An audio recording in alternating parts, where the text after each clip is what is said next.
Um, okay, kids, we're getting to the very close end of the Holly Shorts. I'm kind of sad, but I'm kind of not sad because I can't remember what interview number I'm on. But I'm super excited that Daisy Friedman is here. Her project is called Unholy. It had its LA premiere at Holly Shorts. Daisy, thank you for being patient because we all know it's taken me forever to get to you, but I'm super excited. So lots and lots of questions. I'm going to start off with what I think to be a very important question, which is I want you to tell me what you believe we in society, what is the appropriate way for us to speak and treat those with disabilities? I mean, like any other person, I think with kindness and empathy and asking questions rather than assuming answers. Yeah. And I think, yeah, just really kind of meeting them where they're at, just as you would any person, and not sort of catastrophize it or make it anything bigger than it is. You betcha. I love that answer actually, because I know I saw that you had made a comment that people, and I think it's a natural tendency when people have scars, whether they're internal or external, I think people kind of obsess on that and they kind of can't get away from that sort of thing. Is there something that you have found to make it easier for yourself and for others to be more accepting of that? Maybe not make that the front spotlight, let's say. I mean, no. I think I'm still working on it. I mean, I think it's natural for people to stare. It's natural for people to do Yeah. things or say things. I think making a joke of it can be fun. I don't necessarily condone that totally, but I think I did that a lot more when I was younger. But I think just being able to talk openly about it and not like be scared, or if people have questions or if you notice people staring or really fixating, just be like, yeah, this is the thing. This is what I had. I'm fine. We can move on. Yeah. But I do think I'm always pretty taken aback how shocked other people are. Because, Sure. I live with myself every day. I feel like it's generally not that big of a deal. And I Yeah. also I don't know if it's the most effective game to play, but I have friends who are significantly more disabled or whatever than I am. And I always expect them to get a bigger reaction out in the world. And often they do, but sometimes it's the same. And it's like, wait, what? Yeah. What's happening? What's happening Yeah. here? I Yeah. get you. I do. I'm surprised when I was looking at all the various pictures, I would have thought the tattoos would get the attention. Like, who You cares would about the think. scars? The You tattoos would are like think. there. I mean, I think that's part of a reason why I got the tattoos. Ah, And it didn't help. It did not help, but I like them, so it's fine. yeah. So there you go. And at a certain point, I think we all have to just come to accept the fact that people are different and that's just the way it is and you have to meet them where they are and that's all there is to it. Totally. So I appreciate that. I know at one point in your life you did an internship for Saturday Night Live. I have to ask what that was like. I haven't seen a taping. I've seen it on television, but I'm like, tell me a bit about the experience, but more importantly, is there something that taught you that you're now using with your own filmmaking or creating? It was a really interesting experience. It was chaotic. It was fast paced. It Sure. was very time consuming and all of these things. I think just like really be gracious to everyone Mm, is my biggest takeaway. I think from the top to the bottom, like everyone has a role to play, and everyone, without one single person, even the silly little intern getting the food, me, like that show does not move like it should. And it's a well-oiled machine and it's worked yeah. the way it has because of every single member.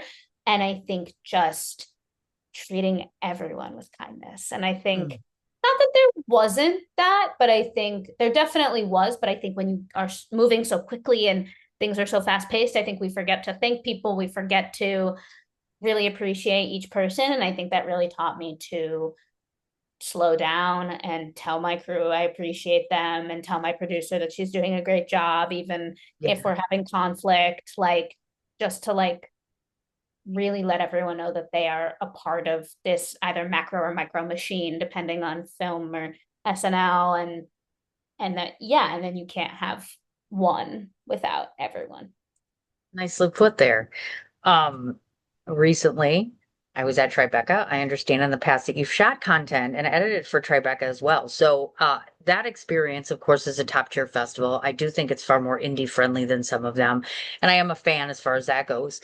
Um, what made you want to go there and work with Tribeca? And then moreover, is the hope that you eventually get to Tribeca on the other side of the fence? Yeah, I love Tribeca. I think it's awesome. I think it's very like you said, indie. I think it's very grounded in New York. I live in Yeah. New York. I'm from New York. I didn't grow up there, but I am from here. My parents are from here. I just love kind of programming. I love the Yeah. gritty, kind of centered, grounded nature of a lot of their content. I think it's interesting what they're doing and expanding into VR and Yeah. podcasts and all of these things. I think it's interesting. And yeah, that's why I wanted to do it. I worked with an organization called Kids Access Press, Mhm. and it brought young student age kids in middle and elementary school to interview people on the red carpet, famous people, celebrities, and that was really cool to see them kind of ask questions Yeah. and how the celebrities reacted to them. It was great. It was a good taste of that world. I mean, I that was the first festival that I'd worked at before anything with my films even happened. So I think I really appreciated that being my first sort of festival experience. And yeah, I would Mhm. love to play at Tribeca. It'd be awesome. See, it would be. It would be. I am so grateful for our New York premiere with this film, which was Real Abilities. It's truly one of my favorite festivals. Yeah. And yeah, of course, Tribeca would be awesome. Who doesn't want to be a Tribeca, right? I'm like, Yeah, it's an amazing experience. It's like you definitely have to do that. yeah. I have to ask you about your fashion sense because I've seen you on carpets, I've seen you at different festivals. I'm like, where does this girl go to shop? Because I need to know. Oh my God, that's so funny. I appreciate that so much. I mean, I'm a big thrifter. I love a thrift Wow. store. In New York, it's tough. It's really expensive. For Yeah. festival season, I loved Nuuly, which is sort of a clothing subscription Oh, um service where you rent 10 items. No, well, you rent 6 items for $99. You can get any kind of item. So I did a lot of that. I got my Sundance outfit at Anthropology, which was ah, I like spent months and months and months trying to find that, and I was yeah. really stressed out. And I was like, I need to find the perfect thing, and then it was fine.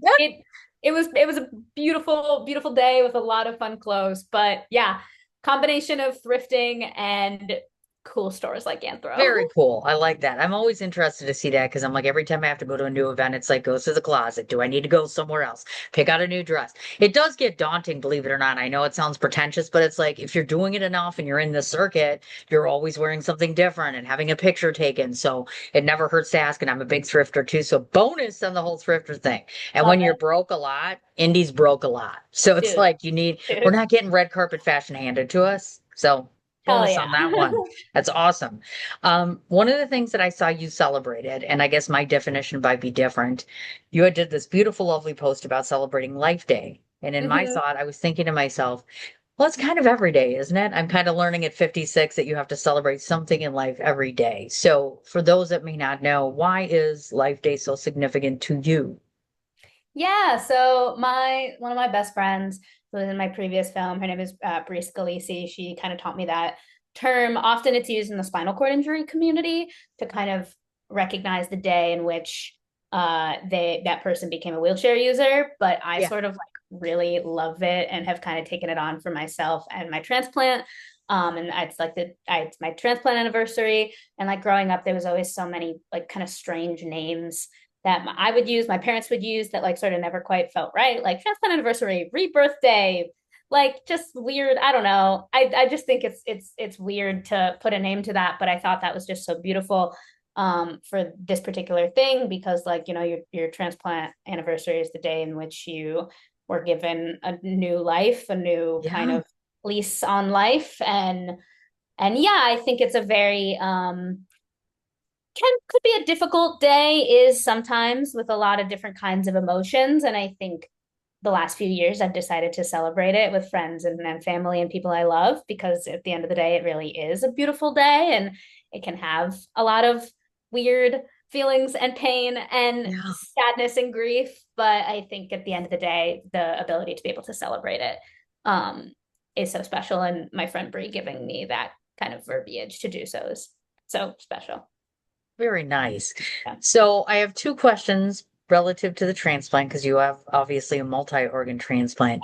The first of which is, of course, um, do you commemorate the individuals who had given you these organs? And number two, from a psychological standpoint, I can only imagine sitting in your shoes, there is a grief because clearly we all understand that in order to get half the time, in order to get an organ, it is from someone that did not survive. So there's that component to it. So if you could address both of those issues for me, that would be wonderful. Yeah. So yeah, I have a tattoo. I don't know if you can see it. It says L'chaim, which in Okay. Hebrew means to life. And then there's like a little face right here. Yes. And that face is sort of to commemorate my organ donor. I don't know who it is, so it's sort of like the face could be anyone. Which I Sure. kind of like. I like the fluidity of that. And Yeah. yeah, I mean it's super strange. I don't know. It's something that a lot of people don't talk about, and I'm kind of hoping to explore in my work one day. I haven't quite found the proper verbiage for it yet, Okay. but no, but I think I definitely carry very heavily like that I do have the second chance of life because unfortunately someone else doesn't. And I think a lot of my work, consciously or unconsciously, is put towards um putting like making the most of it. And if I'm here and if I'm healthy enough, I want to give back to the community and to the people who I know need to be represented because I'm one of them. And I think just kind of doing everything in my power every day to live my life to the fullest and commemorate that person. And it's definitely a lot of pressure. I mean, I don't think I sit around thinking about it like every minute of every day, or I would like Yeah. not be able to function. But yeah, I think the last few years, especially doing things like this, deciding to make work that's deeply, deeply personal, I have, yeah, I've definitely been thinking about it more. I also want to make sure that I ask. So at this point in time, because of the transplants, does that mean that from a health perspective, you shouldn't need any future, or do we know what the future holds at this point? No, I mean, I am one of the only people I know that has not had to have another transplant. So nearly every single person I know has had to have another transplant. So Okay. it is sort of a waiting game in some ways. I mean, I'm almost Okay. 20 years out. And so after that point, it really is like the Wild West. I mean, it's very few people have survived that long. So I think it's Yeah. like I'm really the research, unfortunately and unfortunately.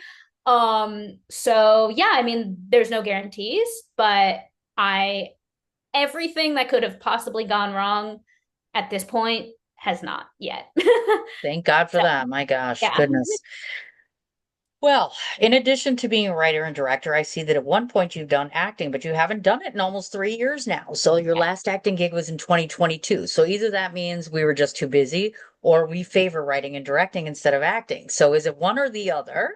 We favor writing and directing. I mean, this Ah, next film that I'm about to shoot, I was thinking about being in, but I decided against it. But I don't want to rule it out. I don't think I'm as good of an actor as okay. I become a writer director. I think writing and directing comes much more easily to me. I think if there is ways to act in something that feels right, I will. I mean, even this isn't really acting, but in Unholy, I was the body double Yeah. for for Noah. So that's not really acting, but I might do that again in my next film.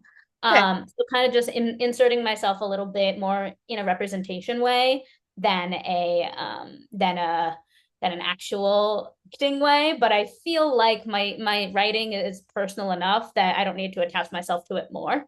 I think maybe if I one day choose to do something that is less personal, we'll see. Maybe I will.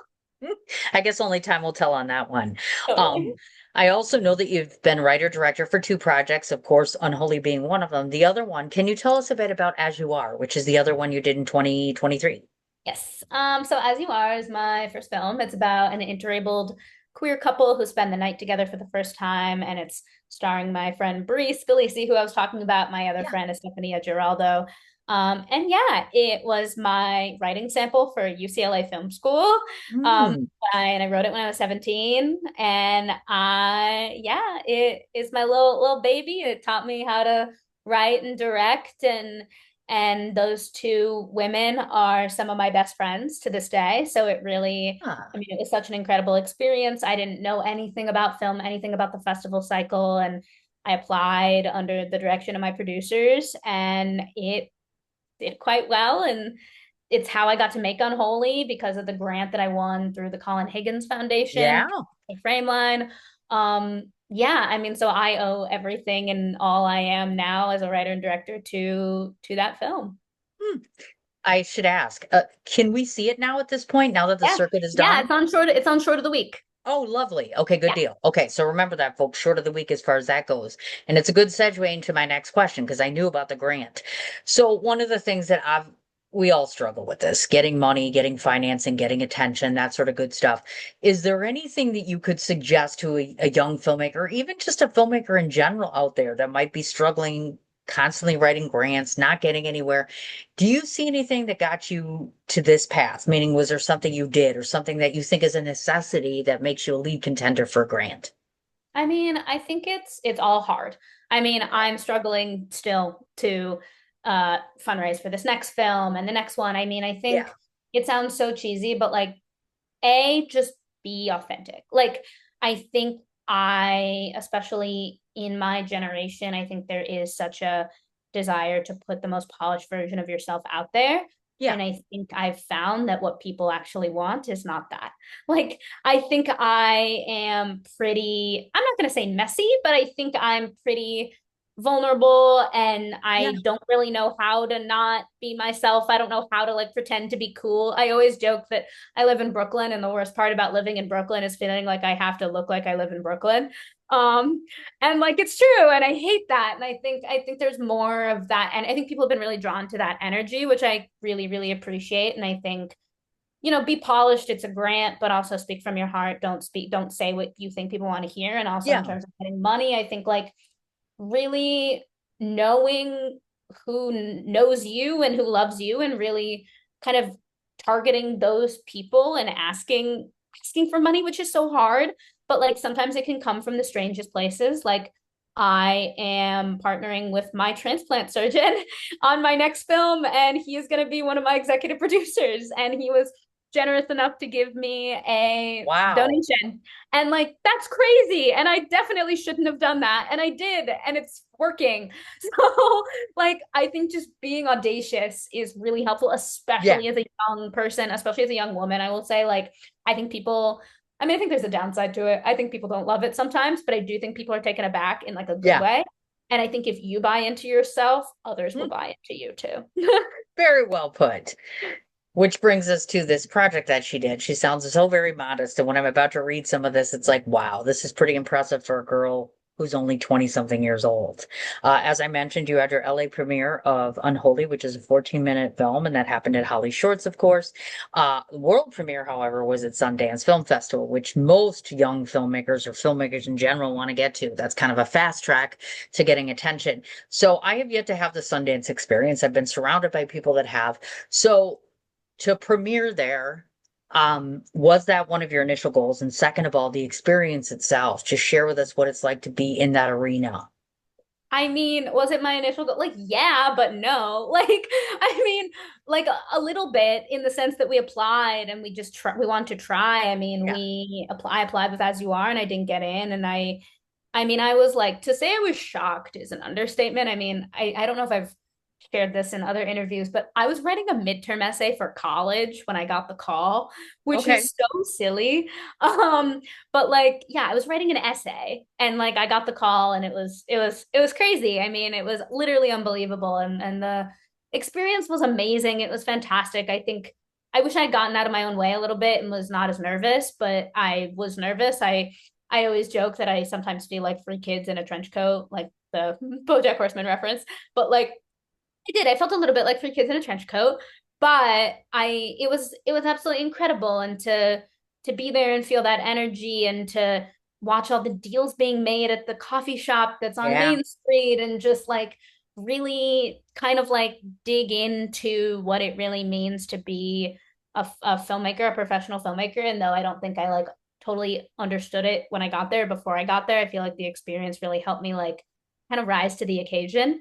in a lot Okay. of ways and feel more adult and feel more empowered than I actually was. And I think by the end of the week, I was there. I the fake it till you make it happened, and I haven't made it. I have a long way to go, but I think in the specific isolated experience, I think I settled into it. It was incredible.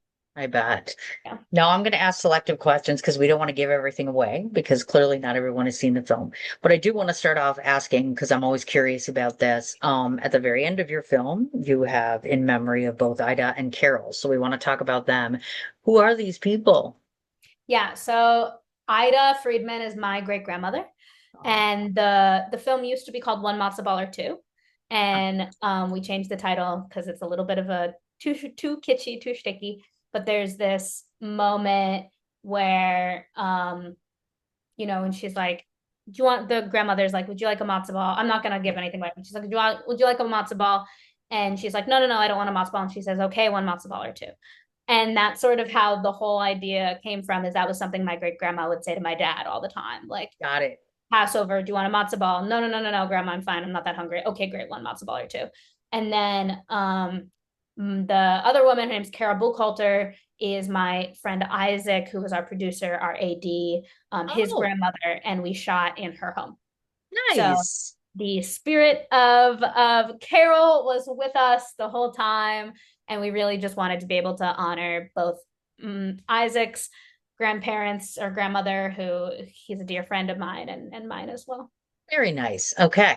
So in the story, we have our lead lovely female character, and she suffers from a gastrointestinal disorder, of course. So she has some provisions when it comes to going to Seder, which is kind of the premise of this. So first off, I want to ask, in terms of sometimes a filmmaker in preparation for a short will do a bit of research, not just because you haven't had issues of your own, but specific to that and what the complications are of that. Did you have to do any research? Did you speak to anyone, any kind of prep before you started shooting in that regard? Yeah, so I have a really good friend who is currently on a feeding tube. She has a myriad of chronic illnesses, Oh, not any of mine, but well, a little bit. But anyway, she came with me to all of the auditions that we had in person. She came to all of the Zooms. We had coffee okay. chats with her and myself, with all the actors we ended up casting, talking about her experience and my experience and kind of the overlap, the similarities, the differences, sort of. We worked a lot with Olivia, who plays Noah, Yeah. um, with Sophie, and Olivia was able to ask her a lot of questions about sort of the physicality of it and the emotional impact, whereas I sort of couldn't really draw that knowledge as much from my like more recent memory. I just made a lot of it up. But Sure. having her there was really kind of just to keep us grounded and to make sure we were all um, kind of staying true to the current experience of what that is actually like. Oh, good deal. Yeah, I kind of figured that because that's complicated. I mean, for one, you need to know the limitations Mm-hmm. and what sort of thing they're going through, not only physically, but mentally, of course. Totally. I know it's been said in the past before, but I can't get beyond the whole congratulations on being alive. Yeah. I'm like, Yeah. I mean, that is true. That someone said that to me at the end of a conversation, actually at a film festival for As You Are. okay. Um, yeah, I love peppering in little silly little things that people say to me and that Oh they my think I'm gosh. It's okay. it's everywhere in this film. Like it's just every couple of minutes you're splicing with something else. Grandma's soup will fix you. Like that's the big cure. Grandma's soup, you just have that and that's going to be the cure. The Yep. scar reference, which I Yep. kind of figured had obviously very strongly to do with you. It's very clear from the get-go that not only does she appear out of place based upon the other people around her, but she herself is not 100% comfortable with how she's feeling for herself.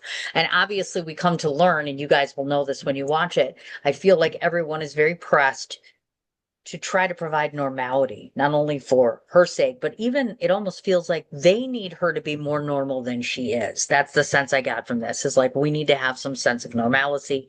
Um, you know, uh, I like the bit of sarcastic humor that comes and goes in that because I thought to myself, is that really in fashion? Like, should they be so sarcastic? Because I'm like, it's so very heavy. So I'm like, I like the fact that you kind of take that sarcastic side of things, like, okay, maybe we should do a bit of this or this.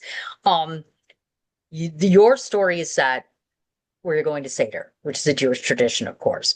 And so I wanted to ask this question. I know that typically, and I learned this, of course, that food choices are a choice to honor God, and each section of Seder has food to it. And so when you bring up the unholy title, was that based specifically on the fact of that, meaning that this, you knew that the Jewish holiday and this is how you, and so basically that's the whole concept to it, or was there something else to it?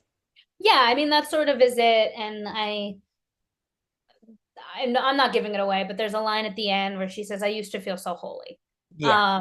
and sort of, and I won't finish that line, but that's sort of playing off it. Like I used to, and I'm no longer. And I think like, what is it? What does it mean to feel holy? Also, like for a 20-something-year-old to say something that's seemingly as profound as that, it's like, oh my God, Yeah. what? That's a crazy thing to say. Yeah. And yeah, I think it's just really like the disconnect from food, which means disconnect from religion, which means disconnect from God, which means disconnect from the Jews. Like it's like an onion. It's like all these different layers. Sure. And yeah, I mean, just sort of disconnecting all of that, and what does that then make a person I unholy? get you. And because I'm not Jewish, I didn't quite know that. So I was like, okay, Totally.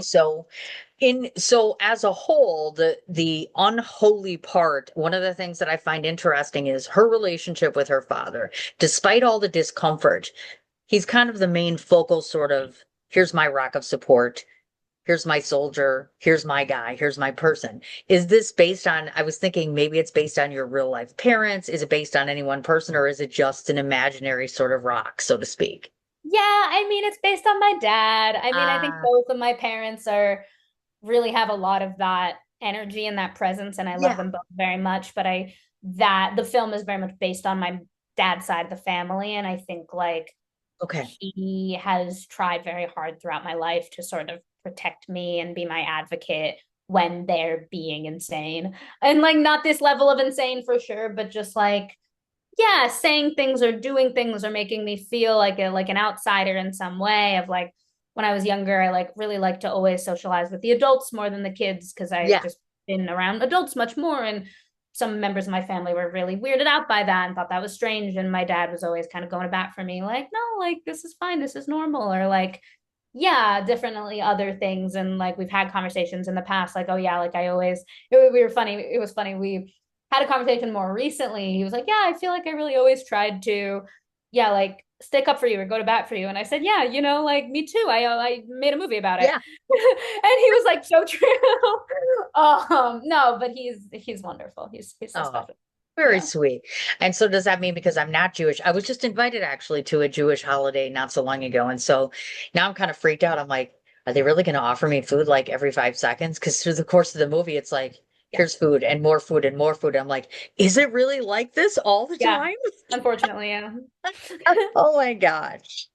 Well, if someone were to ask me what Unholy about, what Unholy is about to me as the film critic and as a person watching this, and I've seen it repeatedly, I guess my takeaway was really more it's about accepting other people where they are, as well as accepting yourself for who you are. It's respecting tradition while also respecting a level of self-confidence and self-love. And more Yeah. importantly, it's about recognizing for yourself what your spirituality means and what your sense of self means. But I'm not the creator. So if I said in 2 sentences, tell me what unholy is to you, what is that? Hmm. I think Unholy is about the connection between food and love in Judaism and what you miss out on when you can't have that, and how a person can calibrate around a tradition that is no longer accessible to them, and how they find that's his 3 sentences, and how they find room in their families despite that. Okay. Very well done there. Now, if folks didn't get to Holly Shorts and they want to go see the film, where can they head to next to be able to check it out? So Nashville Film Festival will be in Huh? September, and then we're still waiting on quite a few. We're going to be at Superfest, which is a disability-centered film festival at Berkeley, California, in October. Um, a few other places, Flatwater Film Festival, but that's in Nebraska, and I don't know Okay. who's going to go there. Ah, Probably no one. I say that being from Nebraska, I love Nebraska. Um, and yeah, a few more places, and then we're going to be looking to do distribution towards the end of the year. Also, I was curious, did you do like I found out there's a whole ton of Jewish film festivals. So did you place them in various different Jewish film festivals as well? Yes. Oh, we have a bunch of Okay. those coming up. Yeah, we have San Francisco. We played in San Francisco at the San Francisco Jewish Film Festival. I think we are playing at Philly Jewish Film Festival. We've gotten quite a few inquiries. I don't want to misspeak and say where we are or Sure. aren't. No, I get it. Yes, definitely. If you're tuned into the Jewish Film Festival circuit, we will be around. That's awesome. Now, if I can, what's up next for you besides obviously more of Unholy, touting around all over the place? What else are you working on at this point? Yeah, so I am working on my next short as a part of a lab in Brooklyn called the Untitled Filmmakers Organization Short Film Lab, UFO for short. Okay. And it is this wonderful program where they help support young artists by helping produce two shorts over the course of a year and a half. It's almost like grad school, which is so special. And I am making a short called How to Be a Slut Without Dying. And it is a dark comedy about a girl who, after a hookup goes terribly wrong, she spends a night in the ER and sort of what transpires from that. Oh And my it gosh. is, yeah, no, but it's funny. It's funny. It's very funny. I promise it's funny. Um, Okay and yeah, then. yeah. So we are going into production on that in September, and we have Okay. wonderful cast, and it will be hopefully it will be done by December, January, and then we'll be doing it again. And then as well, I am developing a feature of Unholy as well as a feature documentary about a mystery chronic illness that's affecting young women all over the country and sort of how they are persevering through that. Look at that. She's got a lot of stuff going on for a young lady, which makes perfect sense. Daisy Friedman, where can people find you if they want to get in contact with you on social media or otherwise? Yes. You can go to my Instagram, which is Daisy Friedman underscore, or my website, which is just daisyfriedman.com. Simple enough, actually. This is what I want to say to you because I have found through my many years of doing this that it's not very often that writers and directors get to hear this sort of thing. So I make it a point to do this.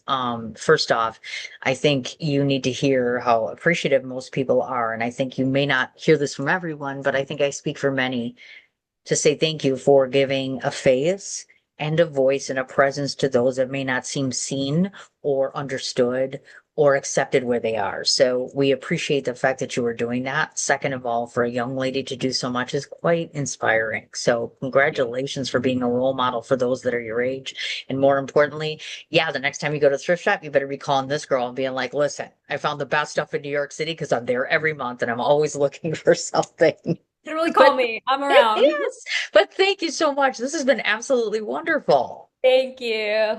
Absolutely. Let me stop.